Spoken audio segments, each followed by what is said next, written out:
നമസ്കാരം. മലയാളി വാർത്തയിലേക്ക് സ്വാഗതം. വെഞ്ഞാറമൂട് കൂട്ടക്കൊലക്കേസ് പ്രതി അഫാനെതിരായ കുറ്റപത്രം 14 ദിവസത്തിനുള്ളിൽ സമർപ്പിക്കും. മുത്തശ്ശി, പിതൃസഹോദരന്റെ ഭാര്യ, സഹോദരൻ, ഭർത്താവ്, സുഹൃത്ത് എന്നിവരെ പെരുമല സ്വദേശിയായ അഫാൻ എന്ന യുവാവ് കൊലപ്പെടുത്തുകയും അമ്മയെ ഗുരുതരമായി പരിക്കേൽപ്പിക്കുകയും ചെയ്ത സംഭവം നടന്നിട്ട് 45 ദിവസമാണ് പിന്നിട്ടിരിക്കുന്നത്. 60 ദിവസത്തിനകം കുറ്റപത്രം സമർപ്പിക്കാനാണ് ശ്രമമെന്ന് പോലീസ് വൃത്തങ്ങൾ പറയുന്നു.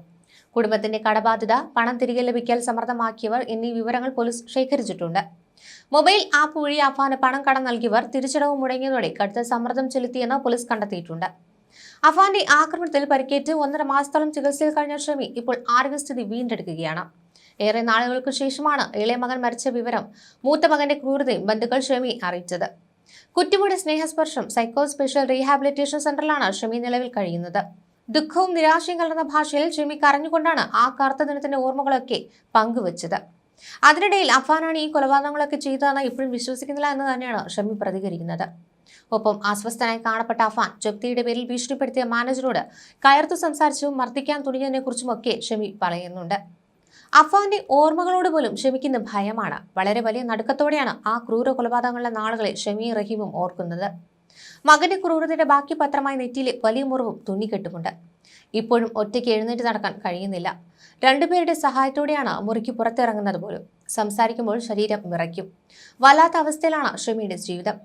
വെഞ്ഞാറമൂടിലെ സ്നേഹസ്പർശം കാരുണ്യ സെന്ററിലാണ് താമസം. ആശുപത്രിയിൽ നിന്നിറങ്ങിയ ശേഷം വീട്ടിലേക്ക് മടങ്ങിയിട്ടില്ല. വീട് പോലീസ് സീൽ വെച്ചിരിക്കുകയാണ്. ഇനി എങ്ങനെ ജീവിക്കുമെന്നത് ചോദ്യചിഹ്നമായി തന്നെ നിൽക്കുന്നു.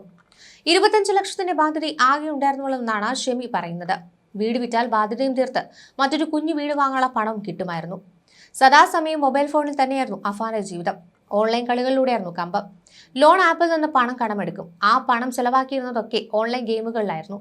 ഒടുവിൽ അതിൽ നിന്ന് കരകയറാൻ കഴിയാതെ വന്നു. ദിനം പ്രതി 2000 രൂപയോളം വേണമായിരുന്നു ബാധ്യത തീർക്കാൻ. കയ്യിലുള്ളതും കടം വാങ്ങിയിട്ടും നൽകി. ഒടുവിൽ പണത്തിന് വഴിയില്ലാതായതോടെ ആകെപ്പെട്ടു.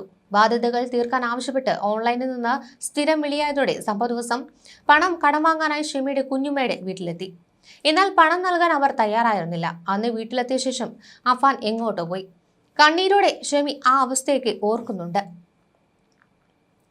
ജീവിതത്തിലെ ഈ ഒരു അവസ്ഥ മറ്റാർക്ക് വരുത്തരുതെന്നാണ് പ്രാർത്ഥന. അങ്ങനെ ഓരോ ദിവസം തള്ളി നീക്കുന്നു. ഫെബ്രുവരി 24-നായിരുന്നു ആ ദുരന്തമുണ്ടായത്. അന്ന് 3 പേർക്ക് കടം വാങ്ങിയ പണം തിരികെ കൊടുക്കണമായിരുന്നു. അഫാൻ ലോൺ ആപ്പിൽ നിന്നെടുത്ത വായ്പ തിരിച്ചടയ്ക്കേണ്ട ദിവസം കൂടി. കൂടാതെ ബന്ധുവായ സ്ത്രീക്ക് 2 ലക്ഷവും ജപ്തി ഒഴിവാക്കാനായി വെഞ്ഞാറമൂട് സെൻട്രൽ ബാങ്കിൽ വായ്പ തിരിച്ചടയ്ക്കേണ്ടതും അന്ന് തന്നെയായിരുന്നു. സംഭവം നടക്കുന്നതിന്റെ തലേ ദിവസവും അന്നും അഫാന് തുടർച്ചയായി ഫോൺ കോളുകൾ വന്നു. 2 ദിവസം അഫാൻ അസ്വസ്ഥനായാണ് പെരുമാറിയെന്ന് ഷമി പറയുന്നുണ്ട്. സംഭവം നടക്കുന്ന ദിവസം വെഞ്ഞാറമൂട് സെൻട്രൽ ബാങ്കിൽ നിന്നും മാനേജർ വന്നു. വായ്പ തിരികെ അടച്ചില്ലെങ്കിൽ എല്ലാവരും ഒരുമിച്ച് നിർത്തി ഫോട്ടോ എടുക്കുമെന്നും വീട് ജപ്തി ചെയ്യുമെന്നും ഭീഷണിപ്പെടുത്തുകയും ചെയ്തു. മാനേജറോട് കയർത്തു സംസാരിച്ച അഫാൻ അവരെ മർദ്ദിക്കാനും തുനിഞ്ഞു. എന്നാൽ താൻ തടഞ്ഞതുകൊണ്ടാണ് സംഘർഷം ഒഴിവായത്. കുടുംബത്തിന് 25 ലക്ഷം രൂപയുടെ കടമുണ്ട്. ലോൺ എടുത്തതും പലരിൽ നിന്നും പലിശയ്ക്ക് വാങ്ങിയതുമാണ്. സാമ്പത്തിക ബാധ്യത വന്നപ്പോഴും കുട്ടിത്തോടെ ആത്മഹത്യ ചെയ്യണമെന്ന് മക്കളോട് പറഞ്ഞിരുന്നില്ല. വസ്തുക്കൾ വിറ്റ് കടം തീർക്കാമെന്ന് അഫാനോട് പറയുമായിരുന്നു. വീട് വിറ്റാൽ തീരുന്ന പ്രശ്നം മാത്രമേ ഉണ്ടായിരുന്നുള്ളൂവെന്നും ഷമി പറയുന്നുണ്ട്. അഫാനാണ് ഈ കൊലപാതകങ്ങളൊക്കെ ചെയ്തതെന്ന് ഇപ്പോഴും വിശ്വസിക്കാനാകുന്നില്ല. എനിക്ക് ഓർമ്മയില്ലാതെ പോയതുകൊണ്ടാണ് അന്ന് അങ്ങനെയെല്ലാം നടന്നത്. ബോധം ലഭിച്ചപ്പോൾ പോലീസുകാർ വാതിലടയ്ക്കുന്നതാണ് കാണുന്നത്. അഫാൻ തന്നെ ബോധരഹിതയാക്കാൻ എന്തോ നൽകിയെന്നും സംശയമുണ്ട്. ഫർസാനയുമായി 2 വർഷമായി അടുപ്പമുള്ളതായും അഫാൻ പറഞ്ഞിട്ടുണ്ടെന്നും ഷമി പറയുന്നു. എന്നാൽ റഹീം ആകട്ടെ എന്തിനാണ് ഇങ്ങനെയൊക്കെ ചെയ്തതെന്ന് അവന് മാത്രമേ അറിയൂ എന്നാണ് പറയുന്നത്. കൊച്ചുമോനെ അവനാണ് വളർത്തിയത്. അവർ എപ്പോഴും ഒരുമിച്ച് തന്നെയായിരുന്നു. സംഭവം നടന്ന ദിവസങ്ങൾക്ക് ശേഷമാണ് ഷമിയെ എല്ലാം അറിയിച്ചത്. അഫാൻ അങ്ങനെയൊന്നും ചെയ്യില്ലെന്നായിരുന്നു ഷമിയുടെ പ്രതികരണം. തീർക്കാൻ കഴിയുന്ന ബാധ്യത മാത്രമാണ് ഞങ്ങൾക്കുണ്ടായിരുന്നത്. ബാധ്യത തീർക്കാൻ വീടും സ്ഥലവും വിൽക്കാനുള്ള ശ്രമത്തിൽ തന്നെയായിരുന്നു. മൊബൈൽ ആപ്പുകൾ വഴി അഫാൻ വായ്പ എടുത്തിരുന്ന കാര്യം കഴിഞ്ഞ ദിവസമാണ് അറിഞ്ഞത്. വീടിന്റെ വായ്പ തിരിച്ചടയ്ക്കാൻ 15 ലക്ഷം രൂപ ഞാൻ അയച്ചു കൊടുത്തെങ്കിലും അഫാൻ അത് അടച്ചില്ലെന്നും പിന്നീട് അറിഞ്ഞു. സ്വന്തമായി ജോലി നേടിയതിനു ശേഷം 27 വയസ്സാകുമ്പോൾ ഫർസാനയുമായുള്ള വിവാഹം നടത്തിക്കൊടുക്കാമെന്നുവരെ അഫാനോട് പറഞ്ഞിരുന്നതായും റഹീം പറയുന്നുണ്ട്. 25 ലക്ഷം രൂപയുടെ കടമാണ് ഉണ്ടായിരുന്നത്. അത് അഫാന്റെ കടമായിരുന്നില്ല, എന്റെയും കുടുംബത്തിന്റെ കടമായിരുന്നു എന്നാണ് ഷമി പറഞ്ഞത്. അതിനു പുറമെയാണ് അഫാൻ ആപ്പ് ലോൺ എടുത്തിരുന്നത്. ഏറ്റവും ഒടുവിലായാണ് സദാസമയം മൊബൈൽ ഫോണിലായിരുന്നു അഫാന്റെ ജീവിതമെന്നും ഓൺലൈൻ കളികളായിരുന്നു കമ്പമെന്നും ഗെയിം കളിക്കാനാണ് ഈ ലോൺ ആപ്പിൽ നിന്ന് എടുത്തതെന്നുമൊക്കെ ഷമി പ്രതികരിച്ചിരിക്കുന്നത്. ഇതിനിടെ മറ്റൊരു സംഭവത്തിൽ അലങ്കാരച്ചെടി വിൽപ്പന കേന്ദ്രത്തിലെ ജോലിക്കാരിയായ വിനീത കൊല്ലപ്പെട്ട കേസിൽ പ്രതി രാജേന്ദ്രൻ കുറ്റക്കാരനാണെന്ന് കോടതി കണ്ടെത്തി. തിരുവനന്തപുരം സെഷൻസ് കോടതിയുടേതാണ് വിധി. 2022 ഫെബ്രുവരി 6-നാണ് തിരുവനന്തപുരം നഗരത്തെ നടുക്കിയ അമ്പലമുക്കിലെ അലങ്കാരച്ചെടി വിൽപ്പന കേന്ദ്രത്തിലെ ജോലിക്കാരി വിനീത കൊല്ലപ്പെട്ടത്. തമിഴ്നാട് സ്വദേശിയായ രാജേന്ദ്രനായിരുന്നു പ്രതി. ഏപ്രിൽ 2-ന് വിചാരണ നടപടികൾ പൂർത്തിയാക്കിയതോടെയാണ് കേസിൽ ഇന്ന് വിധി പറഞ്ഞത്. വിനീതയുടെ കഴുത്തിൽ കിടന്ന 4.5 പവന്റെ മാല സ്വന്തമാക്കാനായാണ് രാജേന്ദ്രൻ കൊലപാതകം നടത്തിയത്.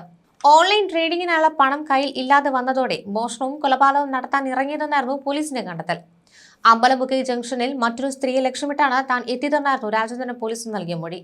സാമാന്യം വലിയ സ്വർണ്ണമാലയ്ക്കിട്ട് അവരുടെ പിന്നാലെ നടന്നു. ആനിയനിലെ വളവ് തിരിയുന്നതിടെ കാഴ്ചയിൽ നിന്ന് ഇവർ മറഞ്ഞു. ഇവരെ തിരിഞ്ഞ് മുന്നോട്ട് നടന്നതോടെയാണ് ചെടികൾക്ക് വെള്ളം നനയ്ക്കുകയെന്ന് വിനീതയെ രാജേന്ദ്രൻ കണ്ടത്. ചെടി വാങ്ങാനെന്ന വ്യാജനെ പ്രതി വിനീതയ്ക്ക് മുന്നിൽ എത്തുകയായിരുന്നു. ചെടി വാങ്ങാനല്ല, മാലയിലാണ് കണ്ണെന്ന് കണ്ടതോടെ വിനീത ബഹളം വെച്ചു. തുടർന്ന് പിടിവലിയായി. ഇതോടെ കയ്യിൽ കരുതിയ കത്തിയെടുത്ത് കുത്തി വീഴ്ത്തുകയായിരുന്നു. മുട്ടടയിലെ കുളത്തിൽ കത്തി ഉപേക്ഷിച്ച ശേഷം ഇവിടെ നിന്ന് സ്കൂട്ടറിൽ ലിഫ്റ്റ് ചോദിച്ച് ഉള്ളൂരിലെത്തി. തുടർന്ന് മറ്റൊരു ഓട്ടോറിക്ഷയിൽ കയറി പേരൂർക്കടയിൽ എത്തുകയായിരുന്നു. പേരൂർക്കട സർക്കാർ ആശുപത്രിക്ക് സമീപമുള്ള ചായക്കടയിലെ ജീവനക്കാരനായിരുന്നു രാജേന്ദ്രൻ. തമിഴ്നാട്ടിലും അരുംകൊലകൾ നടത്തിയ ശേഷമായിരുന്നു രാജേന്ദ്രൻ കേരളത്തിലേക്ക് എത്തിയത്. ഓൺലൈൻ സ്റ്റോക്ക് മാർക്കറ്റിൽ പണം നിക്ഷേപിച്ചിരുന്ന രാജേന്ദ്രന് പണത്തിന് ആവശ്യം വരുമ്പോൾ കൊലപാതകങ്ങൾ നടത്തുകയായിരുന്നു. സമാന രീതിയിൽ രാജേന്ദ്രൻ തമിഴ്നാട് വെള്ളമഠം സ്വദേശിയും കസ്റ്റംസ് ഓഫീസറുമായ സുബ്ബയ്യൻ, ഭാര്യ വാസന്തി, ഇവരുടെ 13 വയസ്സുകാരിയ വളർത്തുമകൾ അഭിശ്രീ എന്നിവരെയും കൊലപ്പെടുത്തി സ്വർണവും പണവും കവർന്നിരുന്നു. ഈ കേസിൽ ജാമ്യത്തിലിറങ്ങി ഹോട്ടൽ തൊഴിലാളിയായി പേരൂർക്കടയിലെത്തിയ രാജേന്ദ്രൻ അമ്പലമുക്കിലെ കടയിലെ ജീവനക്കാരി വിനീതയെ കൊലപ്പെടുത്തുകയായിരുന്നു. ഹൃദ്രോഗ ബാധിതനായി ഭർത്താവ് മരിച്ചതിനെ തുടർന്ന് ജീവിക്കാൻ മറ്റു മാർഗമില്ലാതെ വന്നപ്പോഴാണ് വിനീത അമ്പലമുക്കിലെ അലങ്കാരച്ചെടി വിൽപ്പനശാലയിൽ ജോലിക്ക് പോയത്. കൊല്ലപ്പെടുന്നതിന് 9 മാസം മുൻപാണ് ഇവിടെ ജോലിക്ക് എത്തിയത്. സമ്പൂർണ്ണ കോവിഡ് നിയന്ത്രണങ്ങൾ ഉണ്ടായിരുന്ന ദിവസം ചെടികൾ നനയ്ക്കുന്നതിനാണ് സുനിത കടയിലെത്തിയത്. ചെടി വാങ്ങാനെന്ന് വ്യാജനെ കടയിലെത്തിയ രാജേന്ദ്രൻ ചെടികൾ കാണിച്ചു കൊടുത്ത വിനീതയെ പിന്നിൽ നിന്ന് വട്ടം ചുറ്റിപ്പിടിച്ച് കഴുത്തിൽ കത്തികുത്തി ഇറക്കുകയായിരുന്നു. ഇരയ്ക്ക് ഒന്ന് നിലവിളിക്കാൻ പോലും കഴിയാത്ത രീതിയിൽ സ്വനപേടകത്തിൽ ആഴത്തിൽ മുറിവുണ്ടാക്കുന്നതാണ് രാജേന്ദ്രന്റെ കൊലപാതക രീതി.